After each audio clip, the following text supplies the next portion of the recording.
ഞാൻ ഇവിടെ എത്തി മോളെ. എവിടെയുള്ളേ? ഞാനിതാ അമ്പിളിമാമനെ കാണുന്ന ഇവിടെ. ആ യെസ് യെസ്, അവിടെ ഉണ്ട്. Hi hi. എന്താ ഷാലൂസ്, എന്താ പ്രശ്നം? എന്താ അർജന്റായിട്ട് വരാൻ പറഞ്ഞത്? എന്ത് രസാലേ ഇവിടൊക്കെ കാണാന്. ഇതിനാണ് ഇപ്പൊ ഈ അർജന്റായിട്ട് അങ്ങോട്ട് വിളിച്ചത്? അതെ, നമുക്ക് അവിടെ പോയിരിക്കാം. പറ മോളെ, എന്താണ്? സത്യം പറഞ്ഞാൽ ഞാൻ കുറച്ച് ദിവസമായിട്ട് ഭയങ്കര കൺഫ്യൂസ്ഡ് ആയിട്ടാണുള്ളത്. എന്താ പറ്റി? ഞാനിപ്പോ നിങ്ങളോട് എങ്ങനെ ചോദിക്കുക, എങ്ങനെ പറയാന്നാകെ.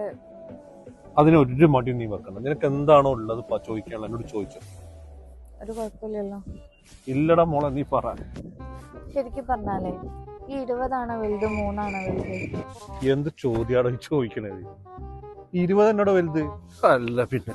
എവിടെയോ എന്തോ ഒരു തകരാറ് പോലെ. ഓ, തേച്ചതല്ലേ? ഉന്നാല തുടിக்கிறேன்